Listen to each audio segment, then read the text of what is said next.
শ্ৰীমন্ত শংকৰ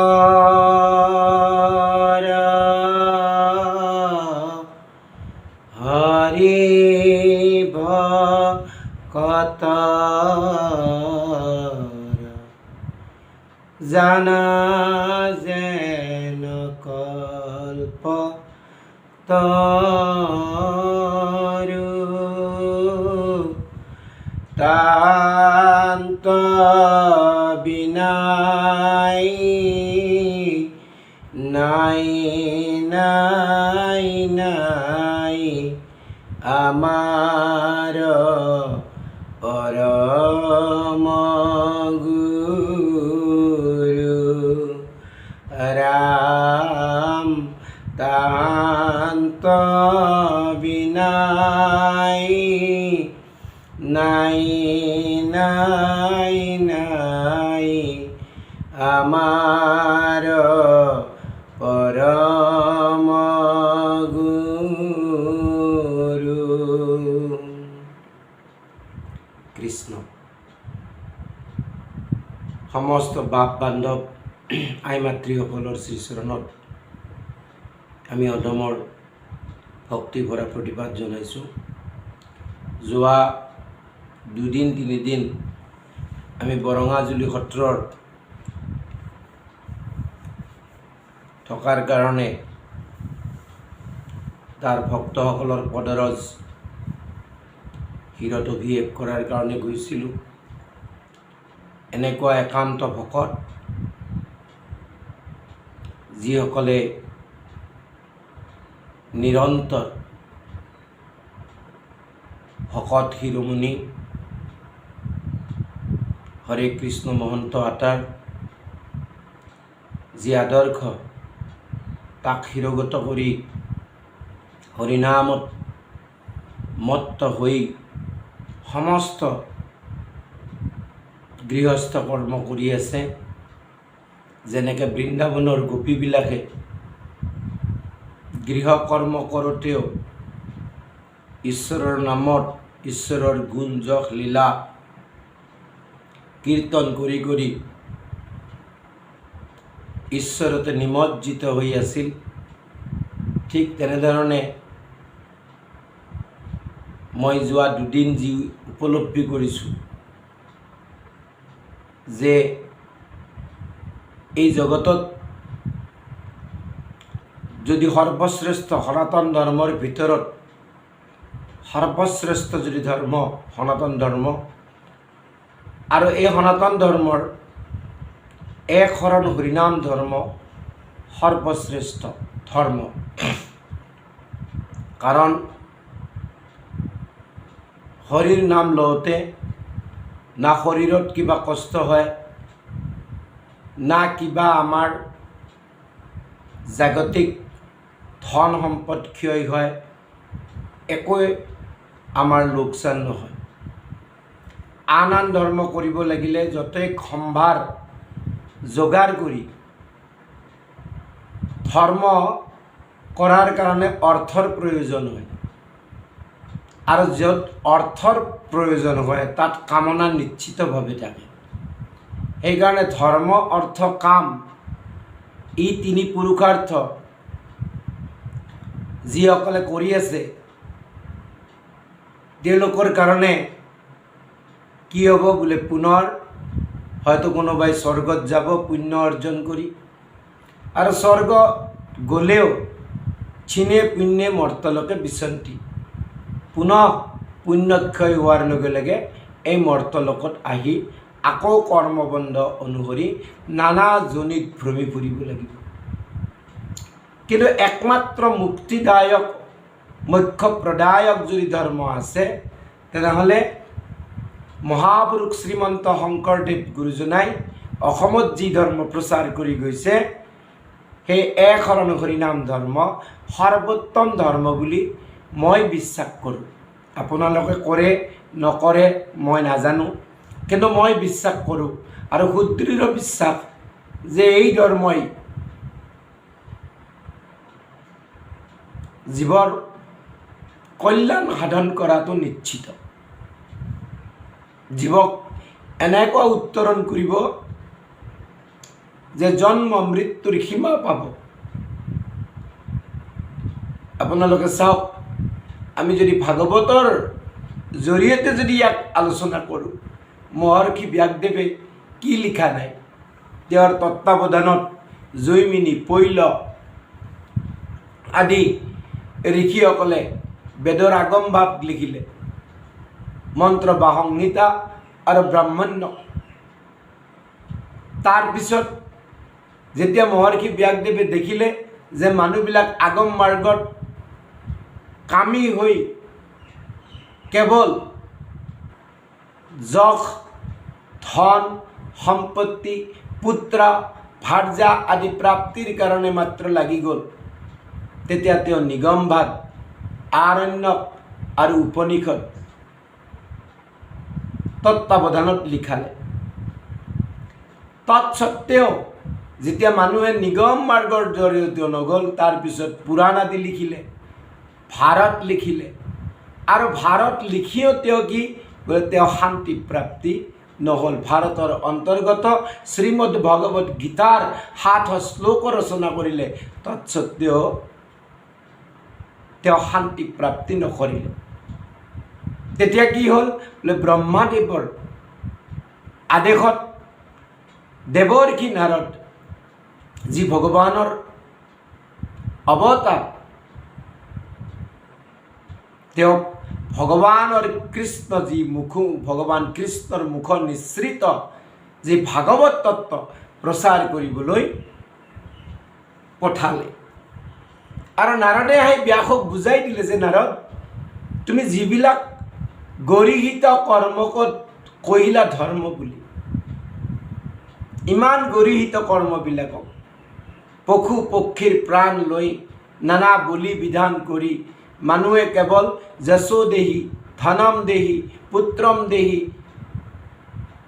সন্মান দিয়া, মান দিয়া, এইবিলাকৰ কাৰণে লাগি গ'ল। গতিকে তুমি এই সমাজৰ, এই জগতৰ তুমি অকল্যাণ সাধন কৰিছা, আৰু সেইকাৰণে তুমি শান্তি পোৱা নাই। তুমি যদি শান্তি পাব লাগে তেনেহ'লে এটা কাম কৰা। কি কৰা বোলে, সমস্ত তুমি যি এতিয়ালৈকে ধৰ্ম বুলি ভাবি আছা, তুমি যি বেদবিহিত ধৰ্ম যিবিলাক ভাবি আছা, সেইবিলাক এৰা। অনাদৰি আন ধৰ্ম আবে অনাদৰি জ্ঞান, সধৰ্ম নিশেষ কেৱলে দিয়ক মাত্ৰ ভকতিৰ উপদেশ।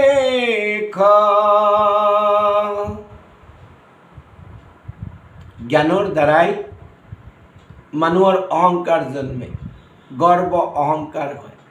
ব্ৰহ্ম সাক্ষাৎ কৰে, ব্যাসদেৱেও কৰিছে, সমাধিত ব্ৰহ্মক সাক্ষাৎ কৰে, তথাপিতো অশান্তি। কৰ্মী মানুহবিলাকৰ সদায় কি হয় বোলে, লোভ বাঢ়ে। যদি মনোবাঞ্ছা পূৰ্ণ হয়, লোভ বাঢ়ি গৈ থাকে। যদি মনোবাঞ্ছা পূৰ্ণ নহয়, তাত যদি ব্যাঘাত জন্মে, তেনেহ'লে ক্ৰোধ জন্মে। যদি সোনকালে মনোবাঞ্ছা পূৰ্ণ হয়, তেনেহ'লে অহংকাৰ হয়, দেখিছা মই কৰিছোঁ। আৰু যদি মনোবাঞ্ছা পূৰ্ণ হোৱাত যদি পলম হয় বোলে, তেতিয়া শোক হয়। গতিকে কৰ্ম মাৰ্গৰ এই অৱস্থা বা এনেকুৱা প্ৰাপ্তি, আৰু জ্ঞান মাৰ্গত কি বোলে, গৰ্ব হয়, অহংকাৰ হয়। সেইকাৰণে সেই ব্যাস, তুমি যিবিলাক ধৰ্ম বুলি ভাবিছা, স্বধৰ্ম বুলি ভাবিছা, যে তুমি ব্ৰাহ্মণ কুলত জন্মি তুমি যিটো ধৰ্ম যে জ্ঞান আহৰণ কৰি বিতৰণ কৰিব লাগে, আৰু তুমি জ্ঞান বিতৰণ কৰাৰ কাৰণে প্ৰযত্ন কৰিছা, তুমি নিত্য প্ৰযত্ন কৰিছা, কিন্তু এইবিলাক এৰা। এৰি কি কৰা, কেৱল ভকতিৰ উপদেশ দিয়া। যেতিয়ালৈকে ভগৱানৰ প্ৰতি প্ৰেম নহ'ব, তেতিয়ালৈকে জীৱৰ কল্যাণ নাই। ভগৱানৰ প্ৰতি প্ৰেম হ'বই লাগিব। সেইকাৰণে তুমি কি কৰা, কৃষ্ণ গুণ নাম ধৰ্ম কৰিও বেকত, শ্ৰবণ কীৰ্তন কৰি তৰক জগত। আজিলৈকে তুমি যিমানবিলাক ধৰ্মৰ উপদেশ দিলা এইবিলাক চব বিধিৰ কিংকৰ। লগন দিব লাগে, উপবাসে থাকিব লাগে, এই লাগে সেই লাগে। মন্ত্ৰত যদি ভুল হয় তাৰ 3 প্ৰকাৰৰ যি স্বৰ আছে, উদাত্ত, অনুদাত্ত, চৰিত স্বৰ, তাত যদি ইফাল ইফাল হয় তেনেহ'লে তাৰ কি হয় বোলে তাৰ পৰিণামটো ভিন্ন ভিন্ন হৈ যায়। 10টা ঋষিয়ে ইন্দ্ৰক বধ কৰিব পৰা পুত্ৰ প্ৰাপ্তিৰ কাৰণে যজ্ঞ কৰিলে, কিন্তু মাত্ৰ এটাৰ সমাস কৰোঁতে ভুল হৈ গ'ল, অনুদাত্তটো উদাত্ত হৈ গ'ল আৰু পৰিণামস্বৰূপে বৃত্তাসুৰৰ জন্ম হ'ল, যাক ইন্দ্ৰই বধ কৰিলে। গতিকে বেদান্তি যি ধৰ্ম তুমি যিবিলাক ক'লা এই ধৰ্মবিলাকত অত্যন্ত বিধিৰ কিংকৰ, আৰু এই বিধিৰ কিংকৰ হ'লে কি হ'ব যে সকলো মানুহে তাক ধাৰণ কৰিব নোৱাৰে, ইমান বিধি পালন কৰা সম্ভৱ নহয়। তাকো তুমি কি কৰিলা বোলে মাত্ৰ ব্ৰাহ্মণ, ক্ষত্ৰিয় আৰু বৈশ্যৰ মাজতে মাত্ৰ ৰাখিলা। তেনেহ'লে বাকীবিলাক যে জীৱ আছে সেই অকল জীৱ কেনেকৈ ধৰিব? গতিকে তুমি ভকতিৰ উপদেশ দিয়া। আৰু ভকতি কি বোলে অত্যন্ত সহজ। কি বোলে ভগৱান কৃষ্ণৰ গুণ, নাম, যশ, লীলা শ্ৰৱণ কীৰ্তন কৰিলেই হয়। কোনো বিধিৰ কিংকৰ নহয়, যেতিয়াই ইচ্ছা তেতিয়াই, স্থান কাল পাত্ৰ বুলি কথা নাই। যিকোনো পাত্ৰই হৰিনাম ল'ব পাৰে, যিকোনো স্থানত ল'ব পাৰে, যিকোনো অৱস্থাত হৰিনাম ল'ব পাৰে। শৌচ হওক অশৌচ হওক হৰিনাম ল'ব পাৰে, তাত কোনো বিধি নাই। গতিকে সেই ব্যাসদেৱ তুমি কেৱল ভগৱানৰ নিৰ্মল চৰিত্ৰ গুণ প্ৰকাশক ভাগৱত শাস্ত্ৰ ৰচনা কৰা। ভাগৱত কি বোলে ভকতি কৰাৰ লগে লগে জ্ঞান আৰু বৈৰাগ্যৰ উপজীৱ, আৰু তাৰ দ্বাৰাই জীৱৰ কল্যাণ হয়। ভাতিৰ দীপ্ত সচ্চিদানন্দম গতিৰ যস্য অলৌকিকী বৰিষ্ঠ সৰ্বশস্ত্ৰানাম আৰু তৰিতে ইব ভৱাৰ্ণৱম। গতিকে এই ভৱসাগৰৰ পৰা যদি তৰিব লাগে তেনেহ'লে আটাইতকৈ সৰ্বশ্ৰেষ্ঠ শাস্ত্ৰ শিৰোমণি ভাগৱত তুমি ৰচনা কৰা, যাৰ দ্বাৰা কি হ'ব বোলে জীৱই নিজৰ স্বৰূপ উপলব্ধি কৰিব, জীৱই নিজৰ যি ইষ্টদেৱ, যি পৰমদেৱ ভগৱান কৃষ্ণক জানিব, আৰু ভগৱান কৃষ্ণৰ পদপংকজত শৰণাপন্ন হৈ যদি তেওঁৰ গুণ যশ লীলা শ্ৰৱণ কীৰ্তন কৰে তেনেহ'লে তেওঁলোকে তৰি যাব।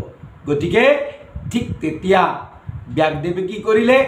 ধ্যানমগ্ন হ'ল, আৰু আজিলৈকে সমাধিত যি ব্ৰহ্ম সাক্ষাৎ কৰিছিল সেই হৃদয়ত তেওঁ কৃষ্ণ মূৰ্তি বিদ্যমান হোৱা দেখিলে। আৰু কৃষ্ণ বুদ্ধি কি বোলে ব্ৰহ্ম পৰমাত্মা ভগৱন্ত সেই একেই তত্ত্ব, তিনিওৰে একে নাম, লক্ষণ ভেদ যদিও লক্ষণ ভেদ আছে তিনিওটা একেই। গতিকে যেতিয়ালৈকে ব্ৰহ্মস্বৰূপ ভগৱানত ভক্তি নহয় তেতিয়ালৈকে জীৱ পূৰ্ণ কাম নহয়, মনত শান্তি বিৰাজ নহয়। শুকদেৱেও আৱিৰ্ভাৱ হোৱা মাত্ৰকে পৰ্বতৰ গুহাত সোমাই ব্ৰহ্মভাৱতেই লীন হৈ আছিল, কিন্তু ব্যাসদেৱে পঠোৱা লোকসকলৰ মুখে সেই ব্ৰহ্মৰে যেতিয়া ৰূপ গুণ লীলা শুনিবলৈ পালে ইমান আনন্দিত হৈছিল যে তাক শুদ্ধভাৱে জানিবলৈ তেওঁলোকৰ পিছে পিছে গৈ ব্যাসৰ ওচৰত পালে। আৰু ব্যাসে ইতিমধ্যে আসন পাৰিয়ে থৈছে, আৰু তাত পিতৃমুখে ভাগৱত কথা শুনি জগতত প্ৰচাৰ কৰি জগতত আনন্দ জোৱাৰ বুলি ক'ব পাৰি, আনন্দৰ জোৱাৰ তেওঁ আনি দিলে। ভাগৱতত আনন্দৰ কিয় বোলে তেন অয়ম বাংময় মূৰ্তি প্ৰত্যক্ষাৎ বৰ্ততে হৰে শ্ৰৱণাৎ কীৰ্তনাৎ পঠনাৎ প্ৰশংসাত পাপনাশী।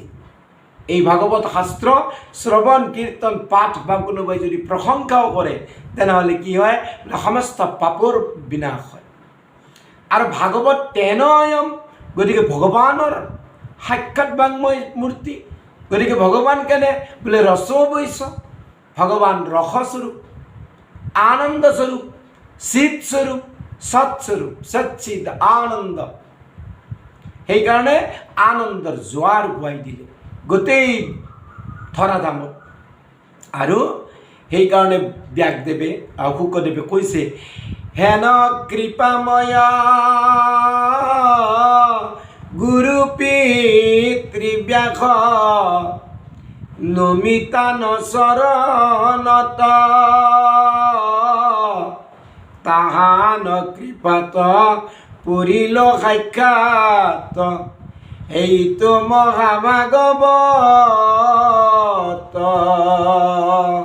এই মহাভাগৱত শাস্ত্ৰ মহামুনি ব্যাসৰ কৃপাত নিৰ্গুণ পুৰুষ যি ব্ৰহ্মময়ী মহামুনি কৃষ্ণময় দেশে সমস্ত জগত শুকদেৱে পালে।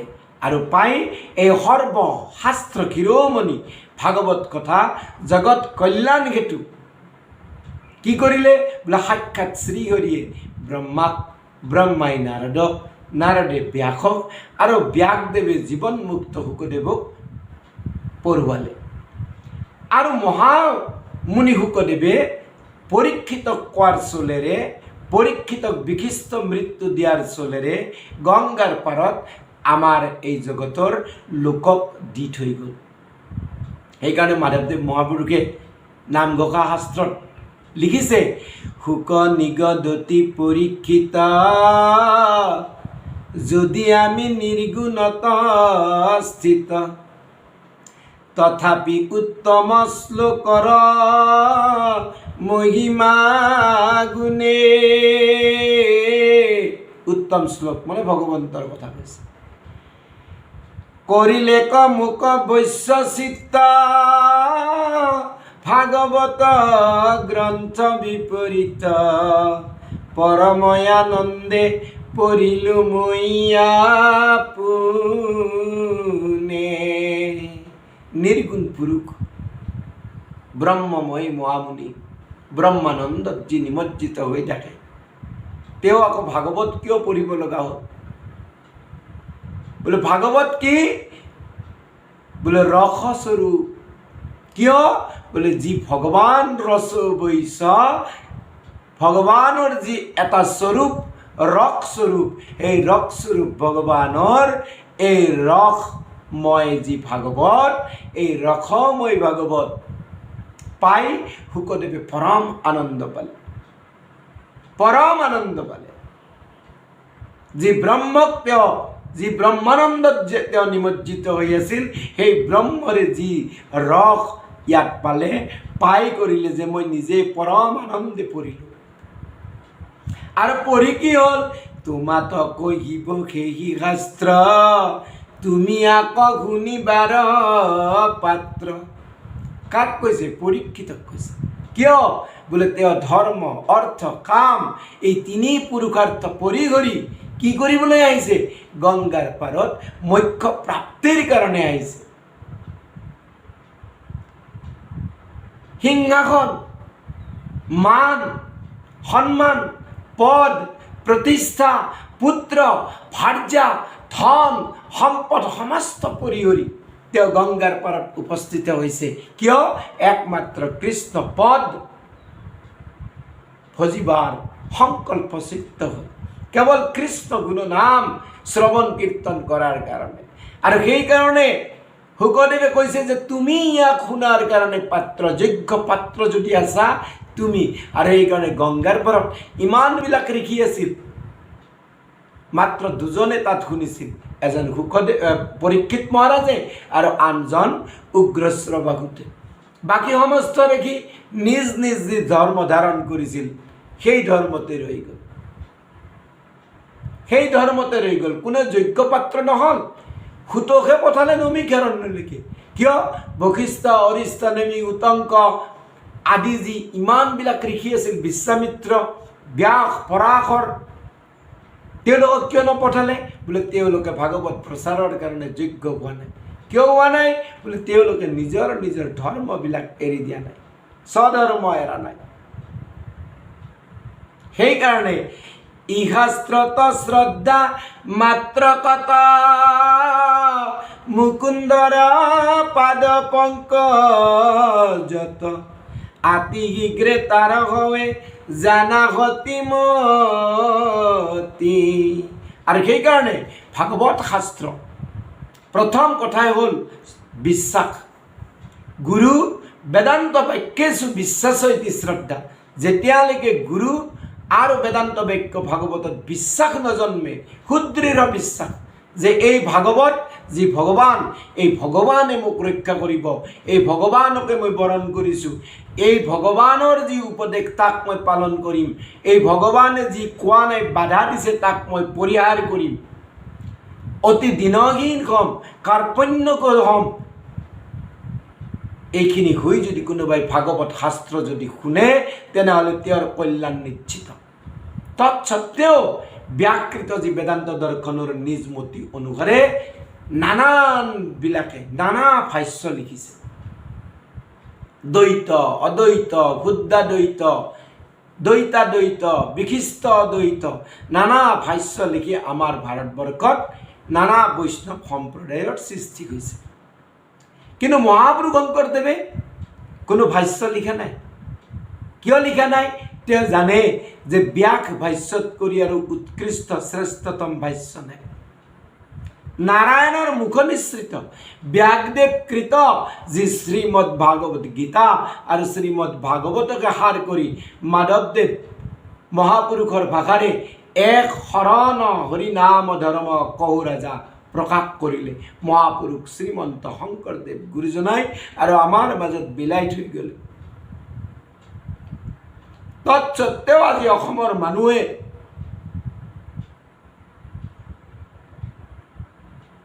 নানা ধৰ্ম নিজ গুৰুক এৰি আনক গুৰু বুলিবলৈ যায়। বল বোম, প্ৰজাপিতা, নানান ধৰ্মত দীক্ষিত হৈ তেওঁলোকে কি জানো পাইছে নাজানো, কিন্তু মুক্তি যে নাপায় এইটো নিশ্চিত। পুনৰ জন্ম, পুনৰ মৃত্যু। আৰু সেইকাৰণে ভক্তি প্ৰদীপত মহাপুৰুষ গুৰুজনাই কৈছে, সংসাৰ ভ্ৰমিল জিত কৃষ্ণ কনা জানি কৰিলন্ত কৃপা মুক সেই চক্ৰ পানী। গুৰুজনাই নিজে লিখা নাই, কোনো শাস্ত্ৰ লিখা নাই। কোনে লিখাইছে? হৃদয়ত থাকি জিমতে শিকাই লাখা ভগৱানক পদপংকজ, ভগৱানৰ দৰ্শন প্ৰায় ভগৱানৰ কৃপা পাইছে। কৰিলন্ত কৃপা সেই চক্ৰপাণী ঈশ্বৰ কৃষ্ণ কমৈ ভৈল পৰিচয় হেনয় কৃষ্ণ কবজ তেজি মায়া ময়। বহুতে কয় মহাপুৰুষ গুৰুজনাই সংসাৰ কিয় কৰিলে, তাক বুজিবলৈ বহুত গুৰুজনাক জানিব লাগিব, তেওঁৰ আদৰ্শক জানিব লাগিব। মুখেদি কৈ থাকিলে নহ'ব, আলোচনা সমালোচনা কৰিলে নহ'ব, তৰ্কত যুক্তি তৰ্কত লাগিলেও নহ'ব। কি কৰিব লাগিব? গুৰুজনাক বুজিব লাগিব, তেওঁৰ বাণীৰ মাধ্যমেদি বুজিব লাগিব। সংসাৰত থাকিও তেওঁ সংসাৰ নাই, তেওঁত সংসাৰ নাই, তেওঁ সংসাৰত আছে। তেওঁ গৃহত থাকা যেন পায়, কিন্তু তেওঁ অনিকেত, গৃহহীন। ইয়াক বুজাৰ কাৰণে মহাপুৰুষ গুৰুজনাৰ যি শাস্ত্ৰ তাক অত্যন্ত সুদৃঢ় বিশ্বাস সহকাৰে, শ্ৰদ্ধা সহকাৰে যদি কোনোবাই পঢ়ে, অধ্যয়ন যদি কৰে, তেতিয়াহে বুজিব। সেইকাৰণে ভাগৱতৰ দ্বিতীয় স্কন্ধত উপদেশত তেওঁ অকপট স্বীকাৰ কৰিছে। হে কৃষ্ণ দেৱ পৰিকৰ সেৱ, তুমি মোৰ নিজ স্বামী, থাকি হৃদয়ত শিকাইলা যিমত, তাহাকে ৰচিলৈ আমি।